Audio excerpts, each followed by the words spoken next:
An intro. I've got Marilyn Davidson from APSCo. She's going to do a 20-25 minute presentation on the way the recruitment sector is at the moment, what's going on, and where that is at the moment. And there's a lot of changes with the government sort of really disrupting the whole recruitment market. So she'll give us a really good update. Mark Wright will then come along 45 minutes, talk about his company. As most of you know, winner of the Apprentice 2014. Unfortunately, I was going for Roisin to win, a lot prettier, and she was an accountant as well. So, our allegiance was with Roisin. But he'll do. Also, didn't realise when I was doing a bit of research that Mark's first business was actually washing cars for your dad's business. Yep. So I'm sure you might want to touch on that and explain to people how you then became this business guru. With a business last year, 1.7 million turnover, this year hopefully doubling that, and the most successful Apprentice winner, I think, since the series started. So without further ado, Marilyn will speak for 20 minutes, and over to you. Thank you. Thanks very much, Lee. Right, let me just grab this. It's the first time I've been given a drink before I've done a presentation, so I quite like that actually. Hopefully it'll enliven things a little bit, but who knows. Welcome. Thank you very much for coming along. I'm going to do a little bit of a sales pitch first of all, because I know that some of you are with recruitment companies who, for some completely inexplicable reason, are not APSCo members. Don't understand it, but hopefully after I've done this little bit, you'll be talking to me later on. So, my name's Marilyn Davidson, that goes without saying because it's up there.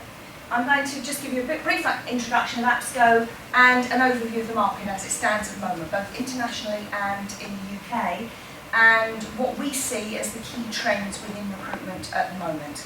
And as Lee said, there's a lot going on in a number of different areas, so we'll look at that, and then if you've got any questions, either at the end of this or later on, then that would be great. Come on in. Okay. We don't fine you for being late, so that's the good news. Glad to hear Take it. a seat. Right. We haven't missed anything, we're just starting. Good.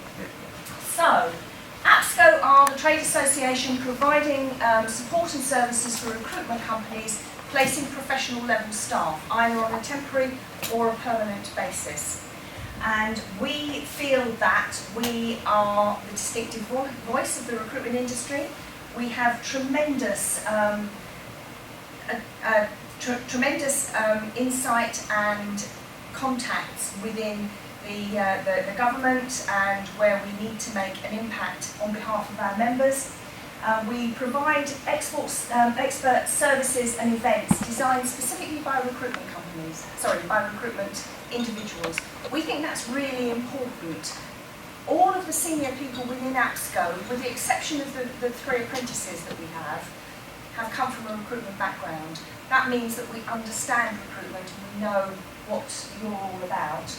And our badge, the APSCo badge, is seen as a badge of quality.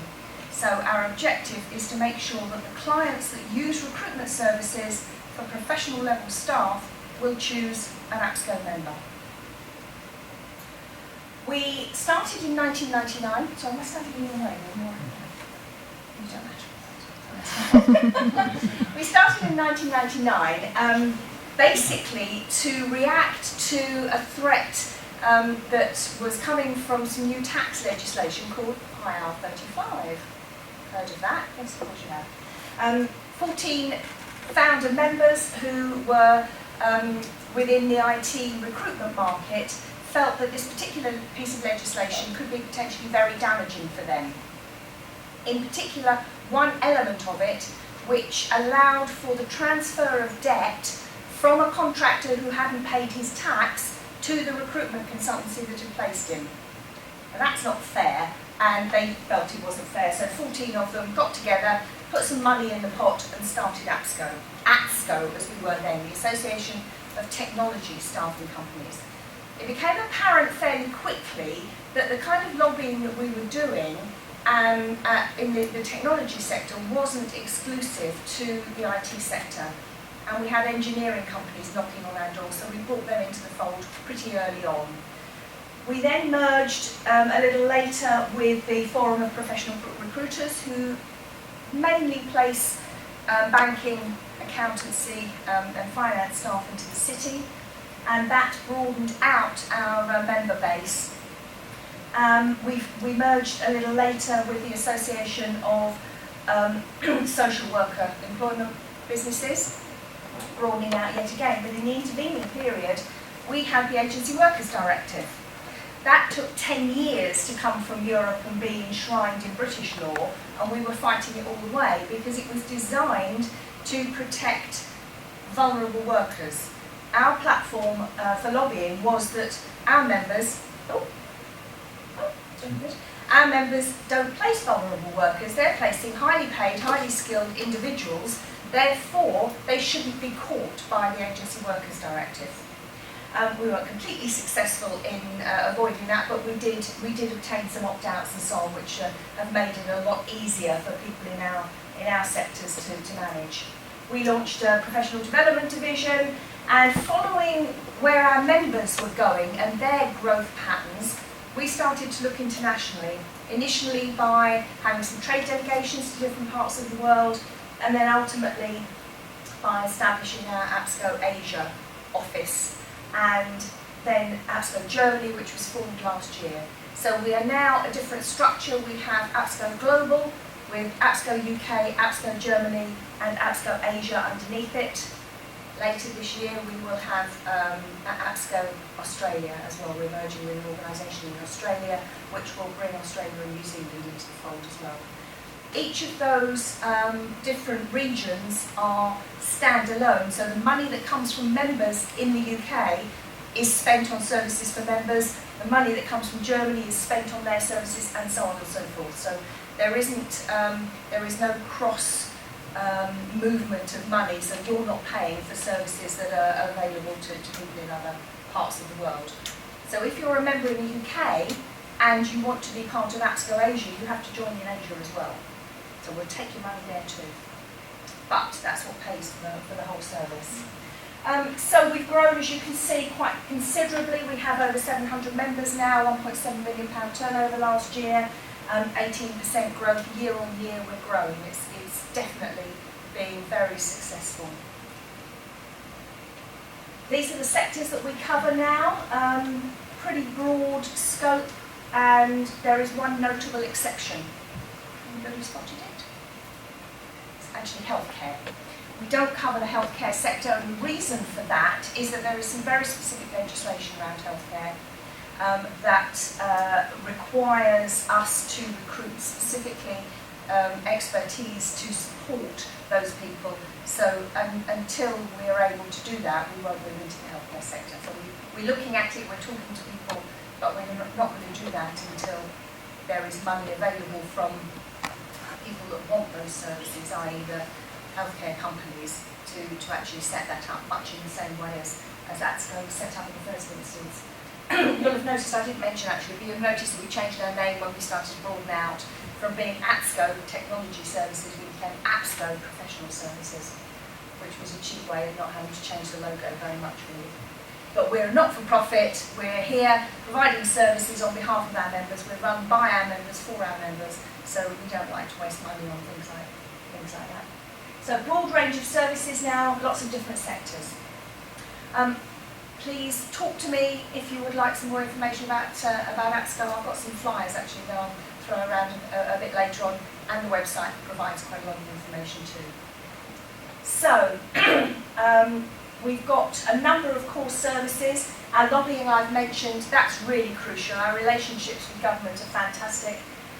I want to just really focus on our legal help desk because it's unique.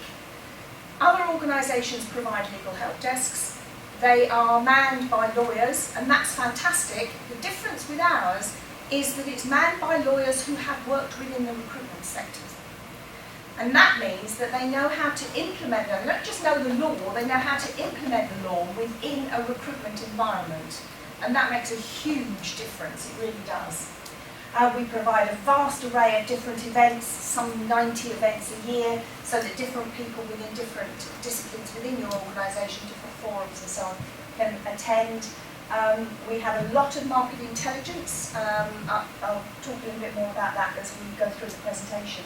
but the surveys and the intelligence that we're able to provide for members is of paramount importance. And our awards are different to everybody else's. We've just launched our awards and I manage that, so it's kind of right there at the minute for me in terms of what I'm doing on a day-to-day basis. We don't run that for profit. The awards don't cost anything to enter. You can't buy a table at the awards. It's a lunchtime event that is sponsored. You will be invited if you get shortlisted, but you won't if you're not.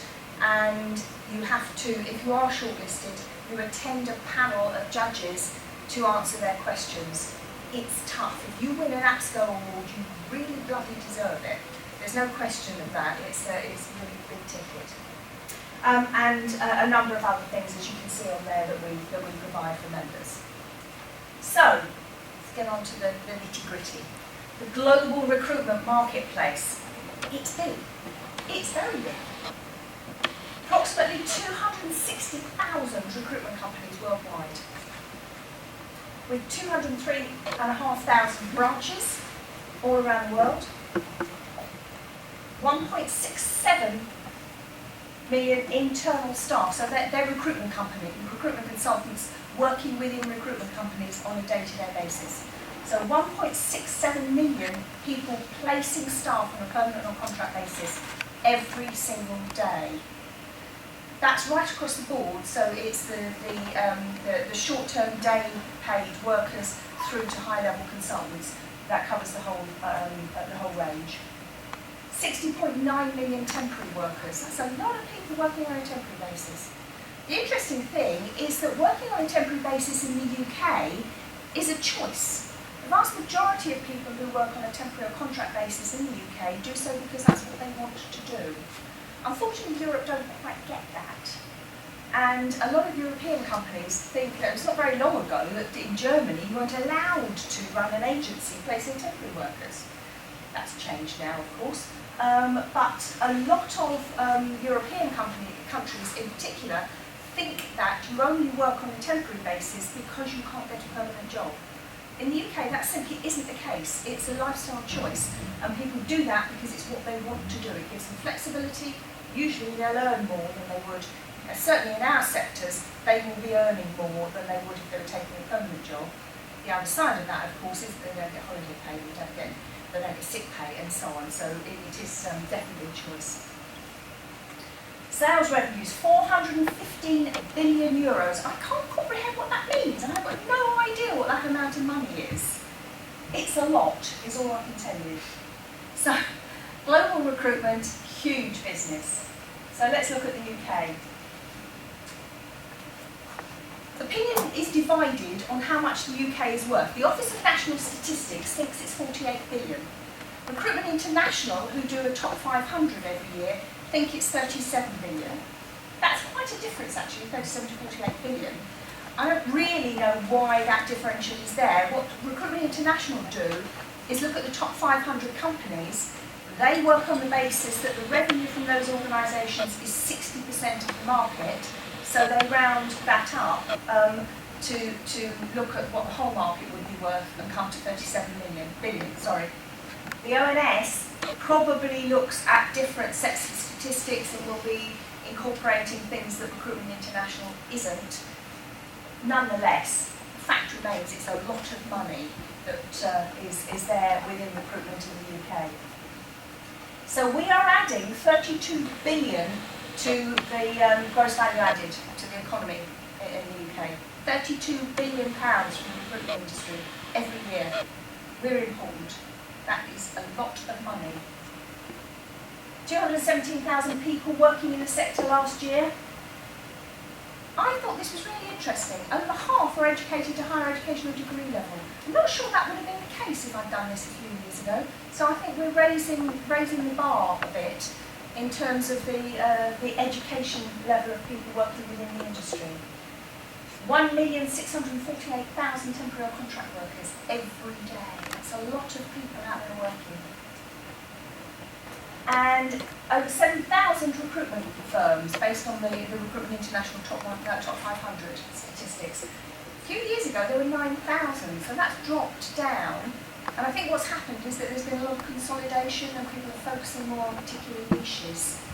So it's not as high as it used to be. However, there are a large number of startups every single year.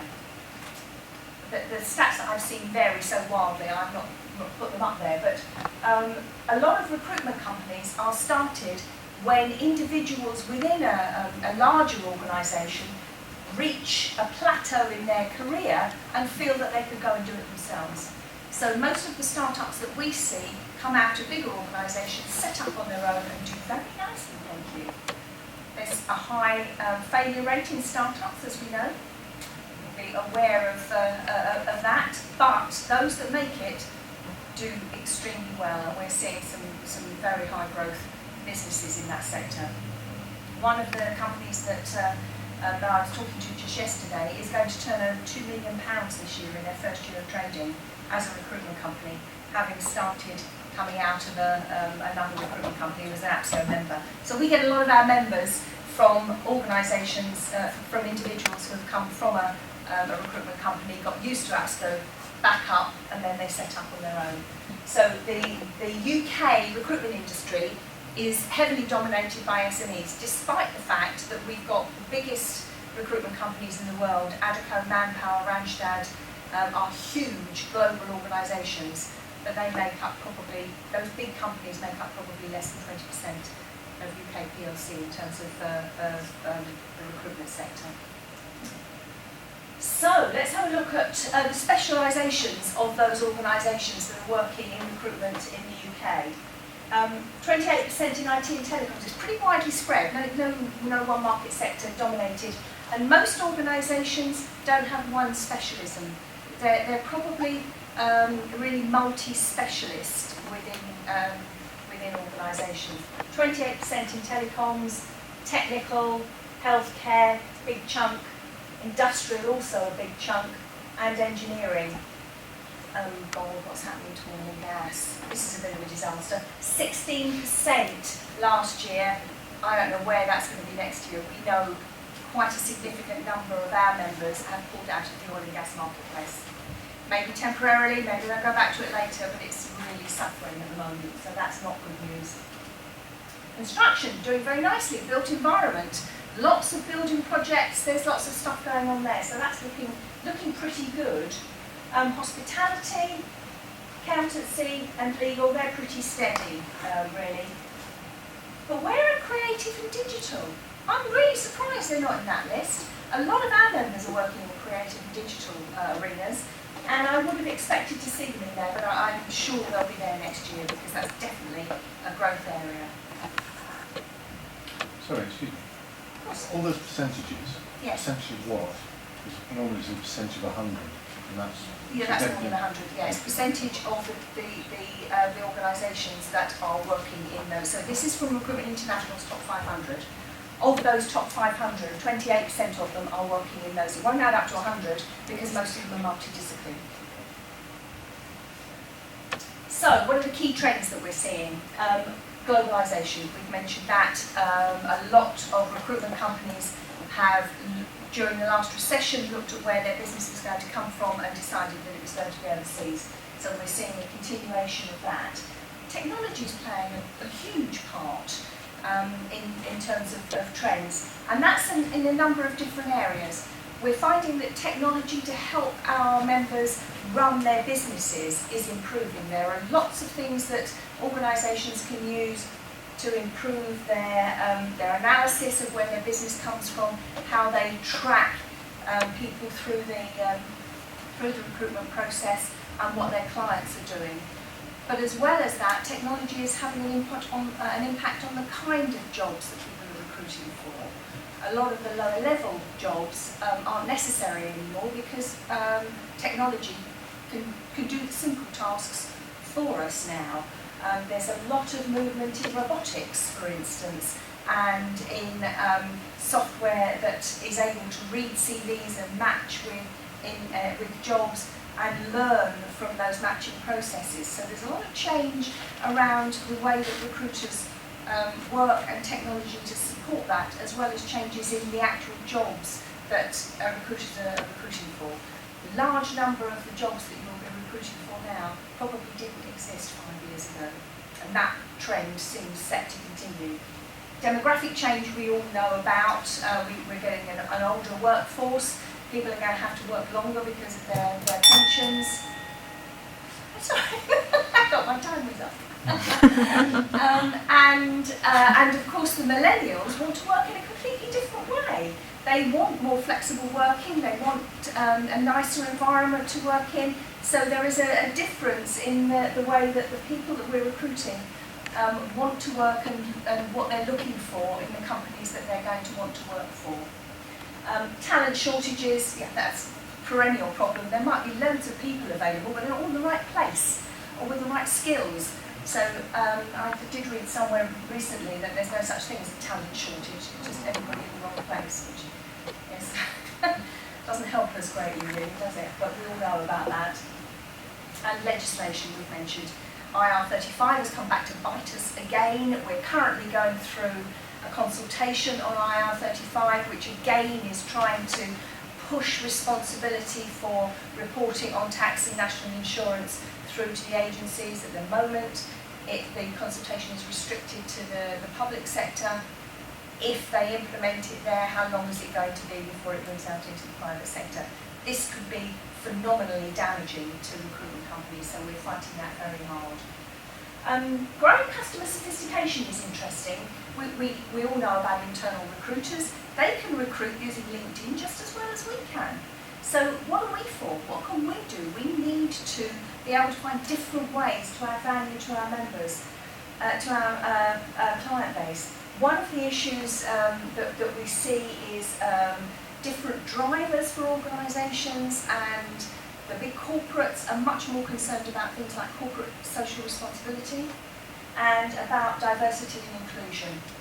So we can work with them to help them achieve their objectives, and that's where we add value. So that professionalism in the marketplace means that we need to look at all of the above to see where we add value to our client base. What can we do to help them in their efforts to make sure that they're being inclusive in encouraging people to come and work for them, to make sure that we are doing something more than their internal recruiters can do. We found that in talking to internal recruiters and to big corporates, that the vast majority of them, almost all of them, say that there is a place for recruiters. They will still continue to use recruiters, but potentially in a different way. So we need to be talking to our clients to make sure that we're keeping ahead of all of that and working truly as a partner for them. So looking then at some of the more specific trends that we see amongst our membership, we have an annual survey with Deloitte, and this is last year's, this year's will be out in September. So a high percentage of our members seeing growth, and 62% of them seeing headcount as the real challenge that they have in terms of the growth that they want to achieve. So getting the right people to help them grow. And during that growth period, which is obviously a time of significant change, the biggest challenge that they have is managing profitability. So staying profitable while you're growing, opening up new offices, going to different areas, and so on. That's a real issue for them. And retaining the talent that they've got, not just about getting them in, but how do we keep those people? How do we keep them engaged? That's very important. And developing the management team. A lot of startups have in mind that at some point down the line, they want to sell and make a load of money. They are not going to sell if the business is based on their entrepreneurial talent. They have to have a strong management team in place, and they have to have really good customer base and process and procedures and so on, which you don't have as a startup that you put in place as you go through. If you don't have that management team there, where is the value in your business? So that's something that people need to be thinking about. So the Deloitte survey also showed that businesses are continuing to expand their global footprint, but 48% of the new offices that people are planning to open are going to be in the UK. Only 24% in Europe, America, and the rest of the world also have some interest, but not as much. a lot of people looking to expand in the UK, which is good news for us. We asked people to identify the top 3 challenges for the year, and in 2014, it was growing the headcount, maintaining profitability and achieving financial growth. Last year, that had changed, and more of them were saying it's about keeping the people we've got. It's not about getting new people, it's about making sure that we don't lose the ones that we have. And there's a graph showing where that data came from over on the right-hand side of So, we also produce monthly trends. So that Deloitte survey was an annual. This is a monthly trends that we do amongst our membership. And that's showing that the current placements, vacancies and salaries have weakened. Brexit's worrying people. They don't quite know what to do. We're hearing anecdotally from members that people are being very slow to make decisions, and it's difficult to get some traction in the placement process. The uncertainty is an issue.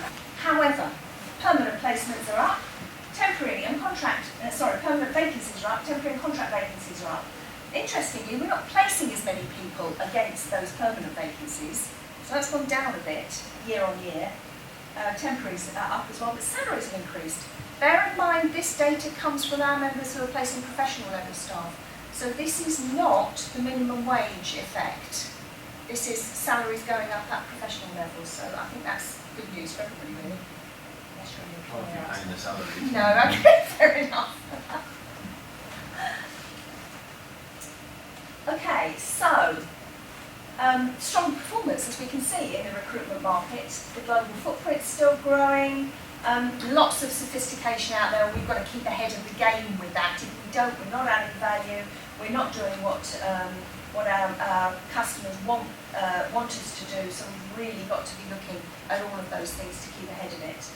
Diversity and inclusiveness is something that's really high on the big corporates agenda, and we're doing quite a lot with members providing guidance, and we're working with the Business Forum for Disability to provide guidance for members as well, to help them ensure that if you understand how to be diverse and inclusive in the way that you recruit, you can pass that information on to your clients, which is something that ticks their boxes, because that's high on their agenda. Increasing your headcount in order to support the growth is going to be the greatest challenge this year for the recruitment sector. So finding the right people, I'm not sure it's ethnically different, to be honest, but that's what people are saying now, and that's it. So She said to me, "Oh, do you mind if I tell you something?" And I was like, "All right, this isn't good." And she's like, "I'm a bit disappointed, if I'm honest." And this is 2 Thursdays ago, and I said, "Why are you disappointed?" She said, "Oh, I saw on the booking sheet that Mark Wright was coming in, and I told my children someone off the telly was going to be in the clinic." And I was like, "Oh, that's a shame." Well, you know, I get that all the time. And she said, and I said, "Do you get any famous people in?" And she said, "Yeah, Alan Sugar comes in here." I was like, "Oh, does he?" Because this is in Chigwell in Essex. And I said, "Oh, what's he like?" He said, "He's a cranky old bastard." She had no idea who I was. It was just really weird, but I get mistaken for the other Mark Wright all the time, and generally the girls leave the rooms and I send up to talk. But thank you very much for coming, and I think things like tonight are really important, especially in business. You know, it's the people that come to things like this that often go in and succeed in their own company or go out and do things on their own, because the people that are stood at the pub and not furthering their own education are the ones that don't go on. And someone once told me, if you want to earn more, you've got to learn more. And you know, there might be 1% of something the two of us say tonight that is of value to you and your business, but that 1% could really be the difference between making a profit or a loss or beating your competition. So my name is Mark Wright. Obviously, I come from a small town in the outback of Australia, and I wasn't very good at school. I was in the half of the class that made the top half possible. I'm incredibly dyslexic and didn't like school at all, and ended up leaving school to wash cars for my dad, as was alluded to earlier. And all I wanted to do when I was young and incredibly good looking like I am now was be a personal trainer. And all I wanted to do was be a businessman and be rich. That's all I wanted to do when I was young, is be a businessman and be rich. And I didn't know how to do that. So I became a personal trainer. And after personal training for a little bit, I was training one of the richest men in Australia. And I said to him, how do I become rich? And he said, you don't be a personal trainer. So I started working at the college. I did my personal training certificate in a nearby town called Brisbane, and I was the marketing and sales manager for the college. And in my first month at the college, we did $2,000 in sales, which isn't, it's about 1,000 sterling, not a lot of money. And I said to the owner, we're in big trouble, we need to get sales. How do we get sales in a business? And I don't see many people using the yellow pages anymore. And I said, we need to get online. He said, well, I don't know anything about online. I've designed the courses and the online portal and stuff, but I don't know how to market my business. So I said, right, leave it with me. And I taught myself how to make websites and get them up the rankings on Google. And basically what I noticed is a direct correlation between the better the website was and the higher I could get it on Google, the more the phone would ring in the business. And I was only very young at this point. But essentially, I got the website ranking #1 for the keyword personal training courses, and we went from $2,000 in sales to $240,000 a month in sales in the course of 12 months. So it taught me, first of all, to ask for equity in a business before you make it successful. Secondly, that I needed to teach other people how to get their websites to the top of Google. Or I needed to go and start a personal training college. I chose to go and teach people how to get their websites at the top of Google. It's what's called digital marketing, but that area has evolved quite a lot.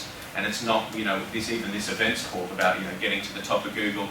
Digital marketing that's what it used to be about, even 5 years ago, that's all we spoke about was getting to the top of Google. Social media is playing a bigger part than ever in success for business and getting in front of the right types of customers at the right time and increasing leads and overall conversions within your company. After I left that personal training college and decided I wanted to be a digital marketeer, I moved to the UK as a backpacker.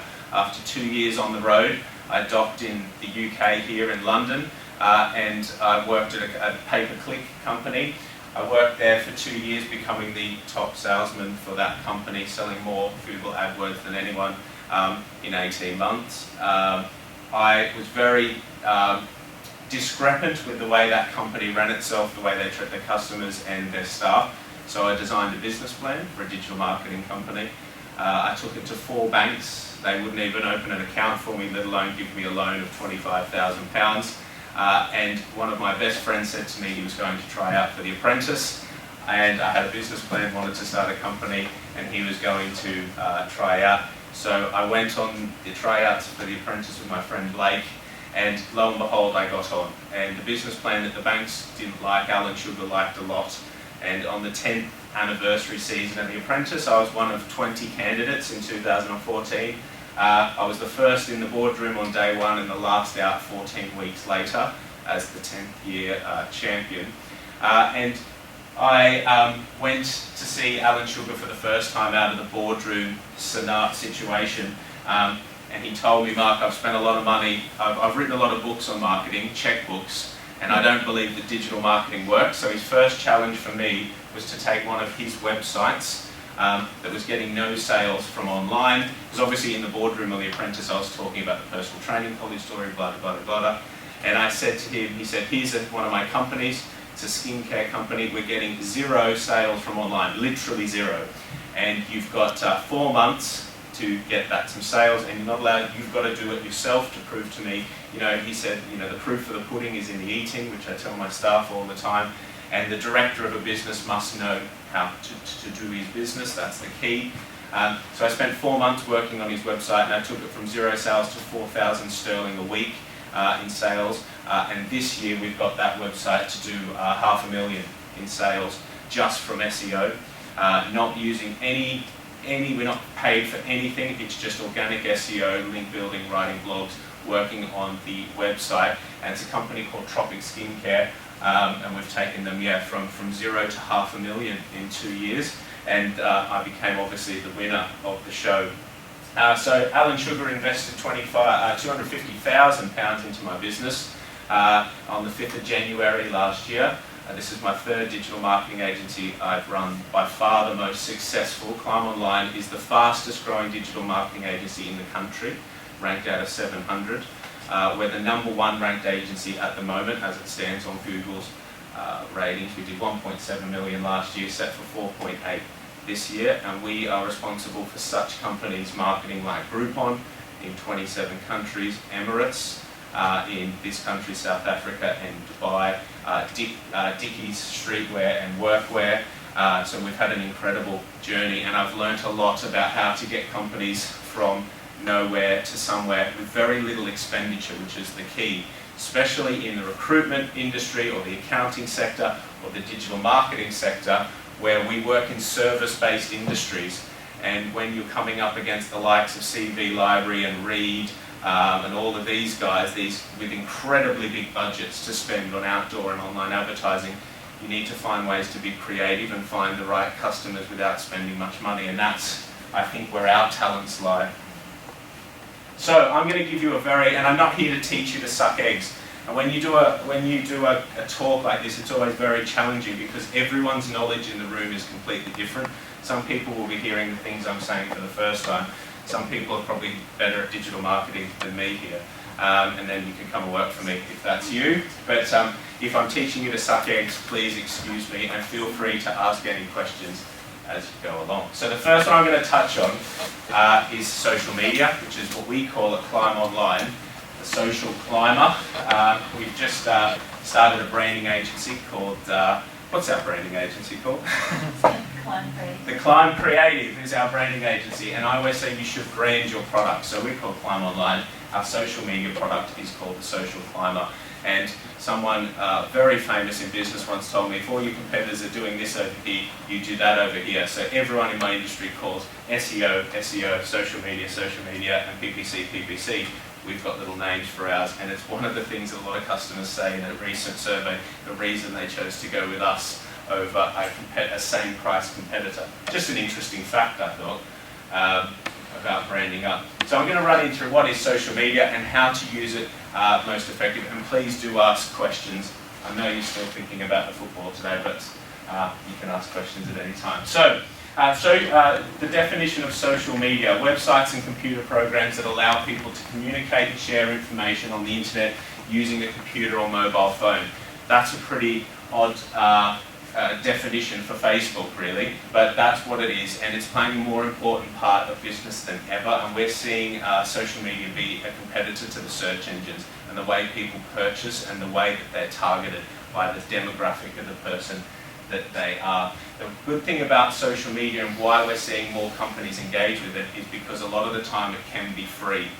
The ultimate mistake I see with companies in social media is them trying to do everything, be all things to all men. We go in and sit with companies and we say, right, what are you doing on social media? They go, well, here's the 53 logins I've got for all these different, I've got a Pinterest and a Tumblr and a this and a that, and you're like, oh my God, well those 25 don't work in your sector, and you're putting the same post across all 20 accounts. So we say to all of our customers, instead of being all things to all men, be the master of 4. So think about which ones are the most relevant in your sector and master 4 of them and do them better than anyone else. Make sure the content is different on each of your accounts, the content is consistent, and you keep up with current trends or industry trends and industry news and global trends and news as well. There's a theory with social media that says jab, jab, jab, hook. So you give something away, be funny, be quirky, share information, sell your product. So you've got to give 4 times before you ask someone to buy from yourself. So some ideas we do with our social media. For us, we use Twitter, Facebook, LinkedIn, and we use Periscope. They're our 4 ones we master at the moment. And we do them very, very, very well. Now, we were one of the first companies to use Periscope. Periscope is owned by Twitter. It's the live video streaming tool that they have. And I run little seminars on Periscope which people can join. It posts out on my Twitter that I've started a Periscope, and all I do is talk about digital marketing. I talk about things that are happening in the industry, and we get about 5 leads a week from that. And an average order value for us, £1,500. It takes me 15 minutes of free time to do that, and I get an average order of £1,500 once a week, plus additional leads. So that makes sense, and that's being clever. and it's just getting on something first. The biggest growing platform I'm seeing at the moment is Instagram, by far, by a million miles away. If your company is not on Instagram, you are missing a massive trick, because Instagram for me is the new Facebook. And I said 12 months ago I'd be saying this now, and 12 months from now it will be Facebook. They're getting better and better and better, and it's only going to get stronger and more people engaging with it. And they're people that are our age, in the middle age, right, from 25 to sort of that 40, 50-year-old. Snapchat is growing rapidly as well, but it's too young to use for business. The people on Snapchat generally are about sort of 10 to 20 is their main age frame, so it's that demographic is too young to use for business. 60% of SMEs say that they've gained new customers by using social media, and that will go to 100% over the next 2 years. That statistic was about 14% a year ago. So social media people only deemed was for social use about 5 years ago, and as we're seeing now, Facebook was the first one to jump into the corporate market in the way that they let advertising basically ruin their platform, to be completely honest. My theory on Facebook is it will be its own demise through their use of advertising. They're really cutting themselves off at the knees there. They're letting people advertise too much, and it's ruining the user experience.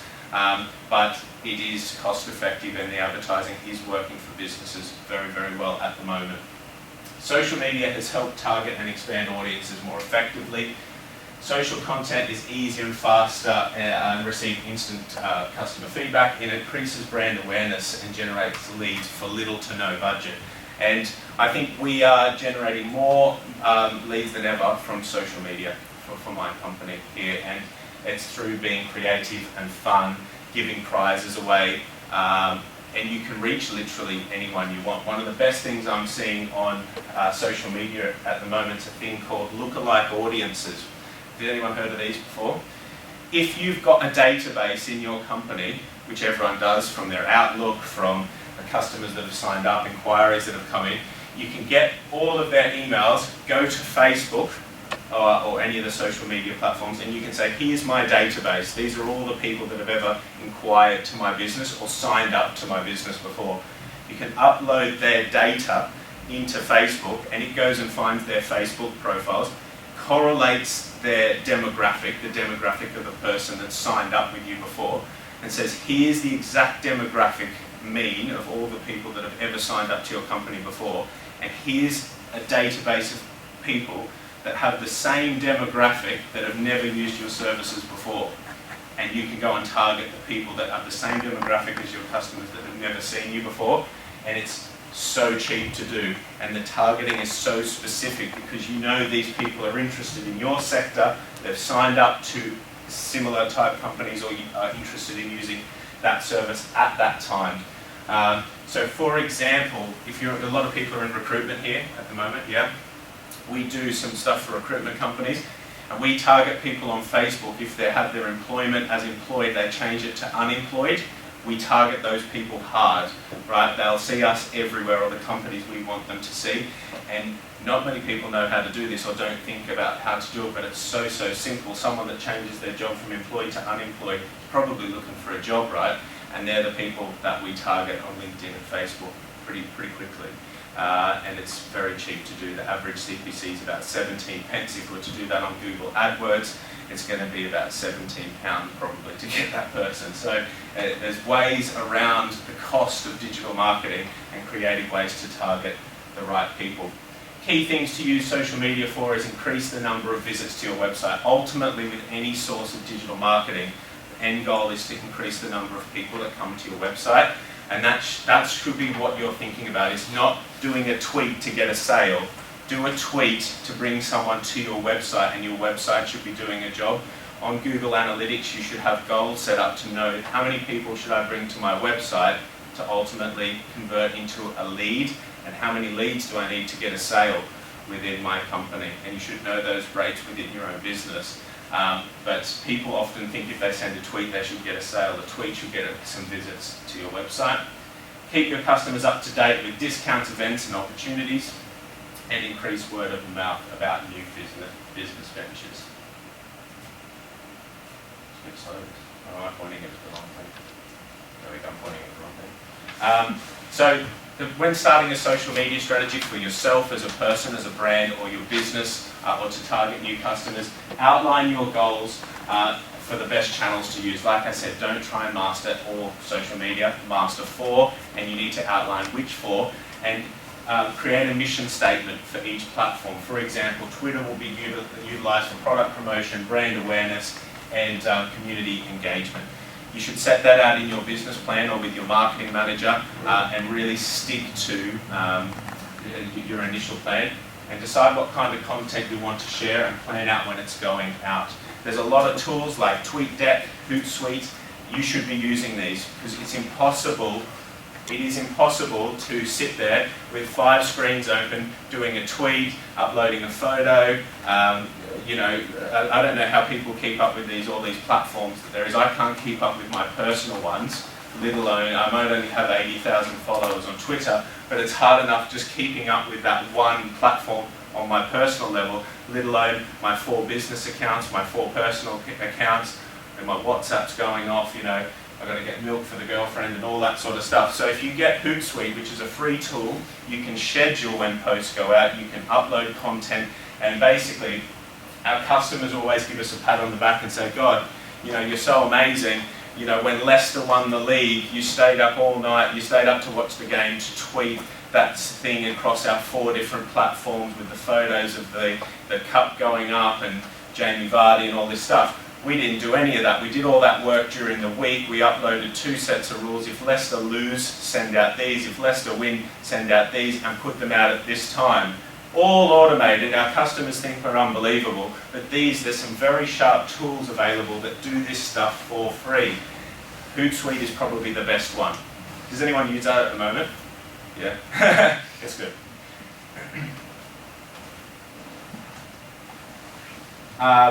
So I'll go on to SEO now. SEO is what I call the slow boat to China.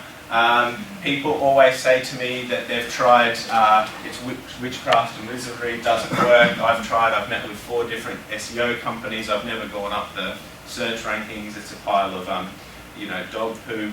SEO is probably the most important thing to a digital marketing strategy because the search engine on Google is like renting or buying a house. Renting a house is getting on Google AdWords. You are paying for the privilege each day to be there, but if you turn the money off, your position is gone. SEO, once you get up on the SERPs, on the first page of Google, boy does your company change, and you don't go down when you turn off engagement with the SEO company. You will slowly decrease in the rankings over time with other companies that are engaged with SEO, with good SEO companies. But you really do stay on that search engine and the traffic does increase to the website. They say the best place to hide a dead body is page 2 of Google because no one looks there, and it's so true. 75% of traffic goes through the first 2 organic places on Google. So if you're not there, you need to be, or you need to be working out how to get there pretty quickly for certain keywords. SEO stands for search engine optimization. It's the process of getting traffic for free, organic, editorial or natural search results on search engines. People generally think when we talk about SEO we're only talking about Google. Google is about 80% of the market here in the UK for SEO. Bing is the fastest grower. It's gone from last year 11%, I think it's about 19% now, 19% this year, 11% to 19%. It's the fastest growing search engine in the country.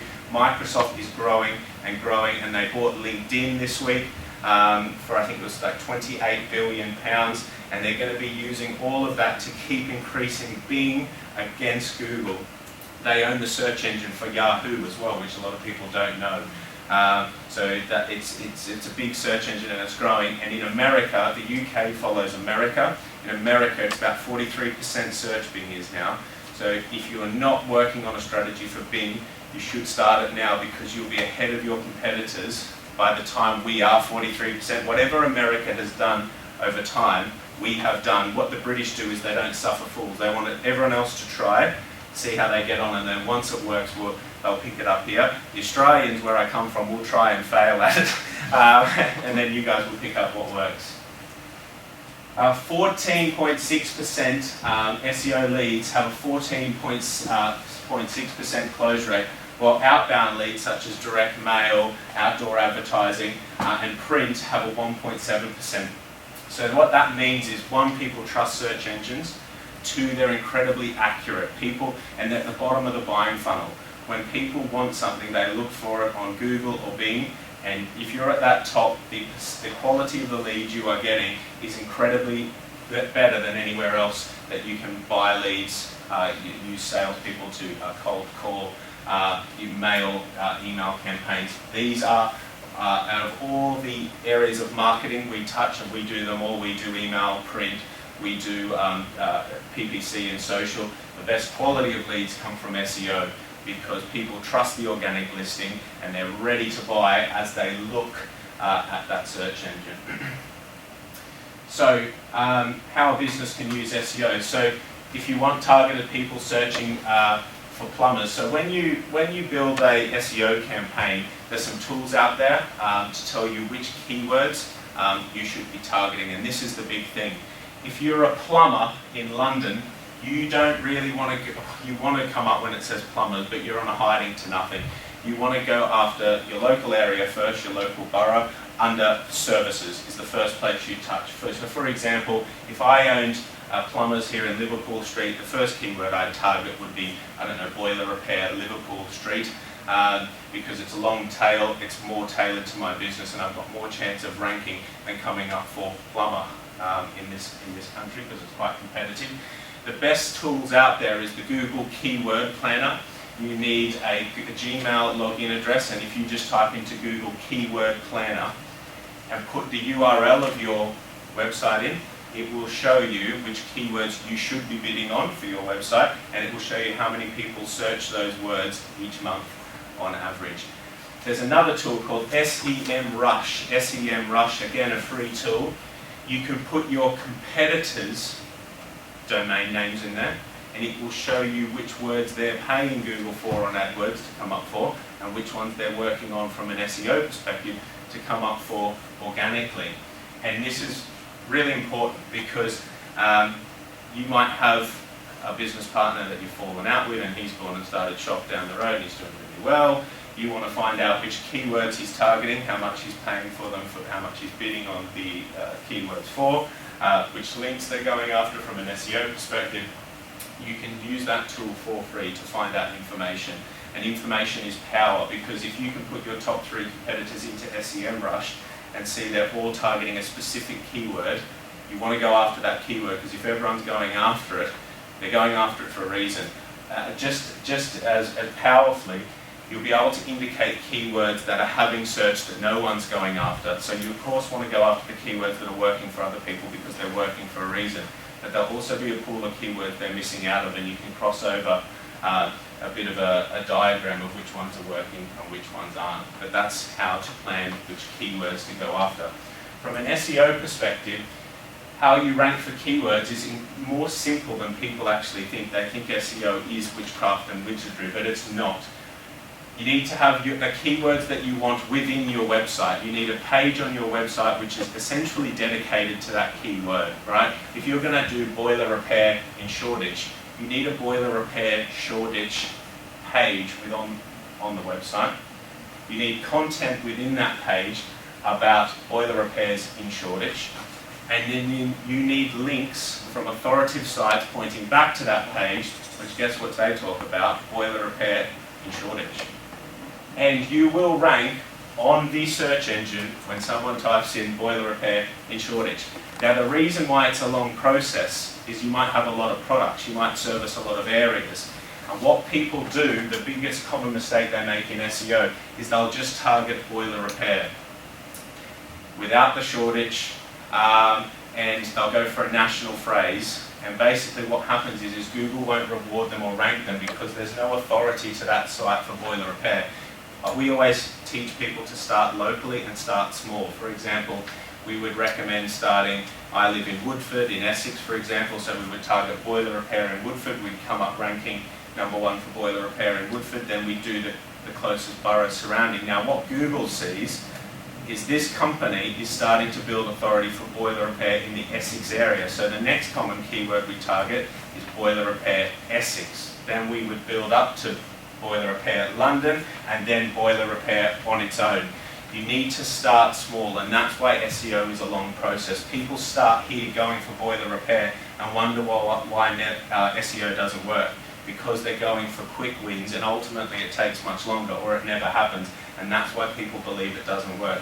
Because it's a very simple process, SEO. You need a good website which talks about the services you do in the areas you operate, with links pointing back to each of those pages. Simple stuff, really simple stuff, but it's always done incorrectly. There's what we have like bedroom DJs in our industry, people that claim to be or profess to be SEOs. They come in, they promise to get you to the top of the search engine for 50 quid. They keyword stuff the page, which means basically they just type in boiler repair, boiler repair, boiler repair. You might rank for a couple of days. They might drive what's called spam links, so they'll buy links in India or China, and they drive them all back to that page on the website for boiler repair shortage. What happens is instantaneous results. You see boiler repair shortage for your website straight on that page, but Google crawls it, sees that you've bought the links or your keyword stuffing, and they will penalise the website and put you so far back that you'll probably never get back to page 1 again. You'll have to buy a new domain and start from scratch. So you need to engage with a reputable SEO company, or someone internally that knows what they're doing, that's not buying links, that's doing what's called white hat SEO. So when I do it, to give you a process of what you can do internally, or what we do when we start an SEO campaign, the first thing we do is an on-site audit. So we audit Google's algorithm updates every 17.5 hours in general. We audit your website against Google's algorithm, because Google have the hardest algorithm, and if you can meet their algorithm, you'll rank on Bing and Yahoo subsequently. So we audit it against the algorithm and see which bits we need to improve, and then we implement that. So basically you start from the right thing. You need to create a strategy, like with social media, when blogs will go out, when you'll create infographics and quizzes, where you'll acquire links from publishers, and which pages you'll link them back, which keywords you want to target. One of the other things that we find really helps SEO is what's called citations, or directories, what we call directory listings, finding relevant directories like Yell, Yell.com, Touch Local, and relevant to your industry directories, which list your name, phone number and address and the services you provide, and give you a link back to your website. Counts as a link, but as also a source. And PPC, paid media. Any questions so far? I've gone through a lot there. It's taken me 8 years to learn what I've given you there in 15 minutes, but I'm condensing it in a way that hopefully you're picking up some nuggets. So, PPC, when I say PPC or pay-per-click, that was the name when it first started. It's now paid media. Pay-per-click is the theory of paying for a click to your website. Now, paid media has developed from just search, pay-per-click, into all of these facets now, and this is what scares business owners, is how multifaceted digital is, and it works the same as social media. You need to pick the right things which work for you and which work for your competitors. So you have pay-per-click in paid media, which is you at the top on, I think I've got a search engine, these are the pay-per-click ads here. The top 4, there used to be 7 on the side, but Google took them away a month ago. Now that has really affected the search engine, because there used to be 14 ads on the page, there's now only 4 at the top and 3 at the bottom. So they've dramatically adjusted it. Now why have Google done this? Because they own a business like I do. And now what happens is these first 4 ads come up above the fold, which makes the first SEO listing under here where you need to scroll. And what has that done to Google's revenues? Put them up. So, because more people are joining the pay-per-click thing, because to get on SEO you need to, 1, be at the top to get anywhere, and now it's under here, below the pay-per-click. So it's in Google's interest to make more money. But pay-per-click, why it is so good, yes, it is the most expensive form of digital marketing, there's no question about it, but it is the quickest, most instantaneous way to get results, and it works every time. The reason why it works every time is because Google will tell you which keywords work for your industry, how much they cost, and the average clicks amount you need to get based on your website to get a sale. So before you start, you pretty much know how much you need to spend on to get how many leads. And it works bloody well. You can spend, the biggest mistake people make with Google AdWords is just dipping their toe in and spending a couple of £100. And if you're going to spend a couple of £100 on Google AdWords, open that window, throw your purse or wallet out, because that's what Google's £200 is like. You need to start with a decent enough budget based on your industry, probably somewhere between £500 and £1,000 is a good starting place, and build it up based on the results that you are getting. So you have PPC, Google AdWords or Bing Ads, Google Shopping or Bing Shopping, which is the ones that come up here, the product listings.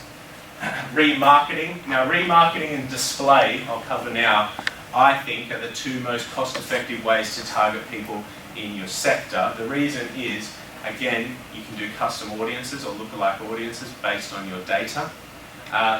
And you can target people that are either looked at jobs, available jobs, looked at competitor websites, or looked at your own website. And you can target them legally for 90 days based on their visit history. So you can target people that are looking for new jobs, looking at your competitor's website, looking at your own, and based on the length of time they take to click it, you can show them a better offer, or you can show them a specific product. And it's working very, very well and very, very cheaply. So I'm all about good value, and I think display and remarketing, coupled with social media, you've got a pretty deadly campaign that's not costing you very much money to start with if you're new to digital marketing.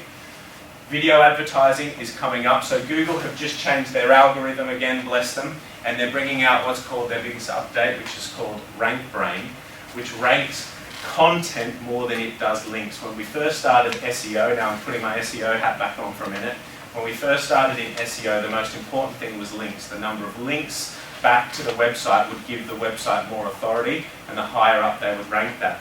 Now over time, links have become less important and content has become more important. And Google have never been able to read, before that they weren't able to read images or video. Now they're able to read images and video. YouTube is the second largest search engine in the world.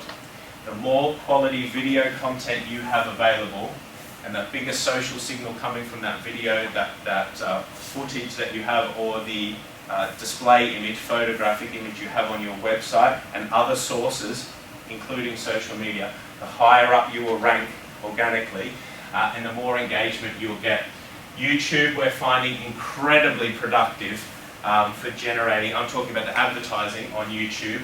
If people don't click the ad under 30 seconds, it's free, and again, very cheap, working very well. Will go the same way as PPC, the price will skyrocket because people will figure out how damn good it is, but it's a good way to get on board. I dip your toe in through Periscope for free, get used to delivering a message to your customers, then film that, put it on YouTube and advertise using the PPC platform to advertise on YouTube, and make your message under 20 seconds so people skip it and it's free. Good idea, isn't it? Free. Hello. I like that. So, as I said before, ads are here. Key things to remember in your ads: you should have a Trustpilot account, or the likes, reviews.co or Trustpilot. Why you should have that and not your own review system? Again, these things are very low cost. I think they're free up to a certain amount of reviews, and you can link them in to your results. Now, what is the difference between this one and this one? I get more trust from this because other people have rated it and have 5 stars, and visually it looks much better than the ads or the results that don't have stars. So Trustpilot and reviews.co.uk are very low budget systems which Google allowed to present the stars or the ratings and reviews within this. Now, where you need to be careful is if you've got someone going off and bashing you in the reviews. One, they get verified that they have been a customer, and it is a pretty good system.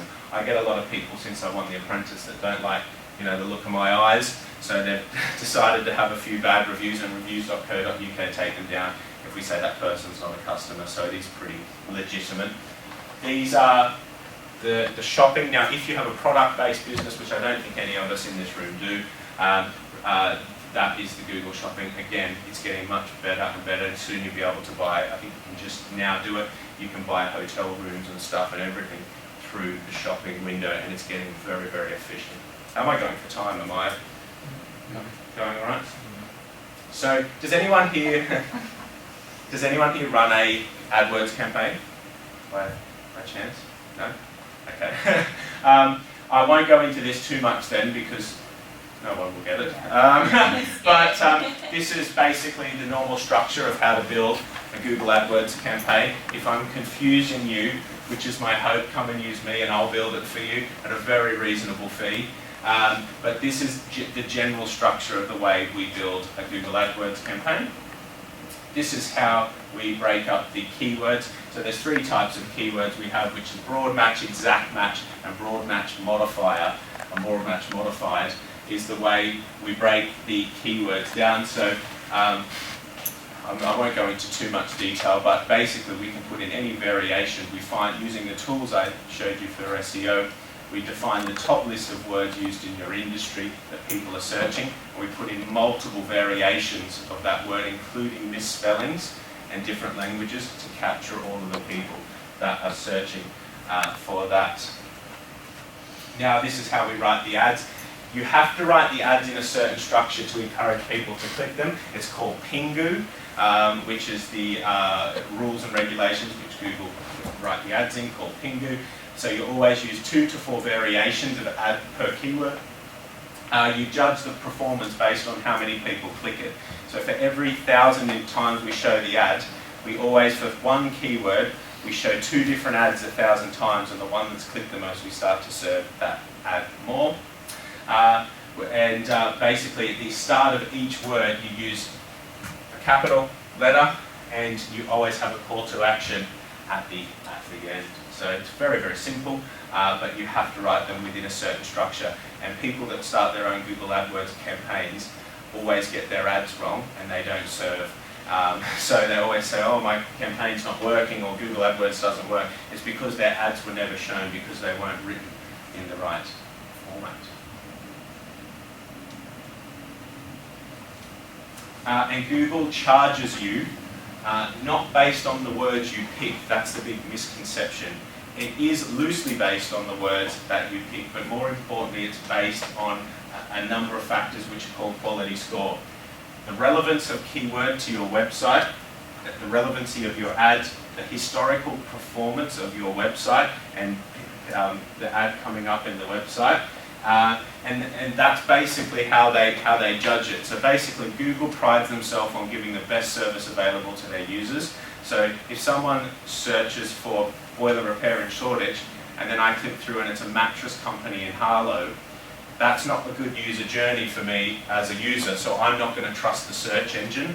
They want, if I look for a boiler repair in Shoreditch, they want to take me to the closest boiler repair company in Shoreditch to where I'm located for the keyword I've looked for, and my journey as a user has been so good, I'm going to continue to use the search engine. So it's all about the quality score. So you need to have, again, a landing page on your website which is relevant to the words you're targeting on the search engine. That's the big hint. So your ad needs to say boiler repair Shoreditch. You need to come up for boiler repair Shoreditch and take them to a page for boiler repairs in Shoreditch, and your quality score goes up, the cost that Google charges you go down, and the performance overall goes up. So the main thing to do with a Google AdWords campaign, I think, is update the low click-through rate, the ads that have the lowest performing click-through rate, update the search terms report. So most people, there's negative keywords, there's keywords you want to come up for in a search campaign, and there's keywords you don't want to come up for. The 2 biggest search terms on Google is Facebook is the #1 search term, so you don't want to come up for the term Facebook or you're going to waste your budget pretty quickly. And sex is a big one. I'm generally typing that in most as well, but you don't want to come in for up for that. So free, sex and jobs are the ones that we put in as negative keywords because they're the highest search terms which have least relevancy to service or product-based businesses, but waste most people's budget. So the best way to show one of your friends who's running a Google AdWords campaign they're doing it wrong is type in Facebook, then their company, and their ad will appear, and you say, well, you're probably wasting 30% of your budget. Bid adjustments for device 50% of all searches are now done on mobile, and that is growing. Last year it was 40%, this year it's 50%. And people didn't historically used to buy things on a mobile device. We've seen that rapidly change this year. They're trusting what they're being delivered on a mobile device. So it's very important that your website works on a mobile and tablet. Look through the impression share to see out of your budget how many visits you are getting versus how many you could be getting. Make sure you're updated on your language settings to make sure you're showing your ads to the right language, time and day. This is really important that most people miss. There's a thing called ad scheduling. When people turn on their Google AdWords account, they generally, when it turns on, it automatically says to Google, spend my money until it runs out. Where our customers' campaigns say, for this industry, these are the peak times of the day the campaign should be on. So it turns on at 12, 3 and 7. And it doesn't run during the other times to make their budget go longer. It's called ad scheduling. Most people don't have it on, but it saves a lot of money and it makes sure you perform in the peak times against your competitors. So it's little things like having ad scheduling on, showing keywords in the right language, showing ads to people that are relevant, making sure you don't come up for things or services you don't have, and adjusting the bids based on device. It's very, very simple when you're running an AdWords account and you know what you're doing. It's just really little hints and tips that we can help you with, or Google can help you with. Here's some cool tools which suggest keywords. I suggested two earlier, like SEMrush and Google AdWords, but these are some other tools which will help you with keywords for your campaign, both for SEO and for pay-per-click. That is my story about digital marketing. Thank you very much for having me in tonight. If you've got any questions.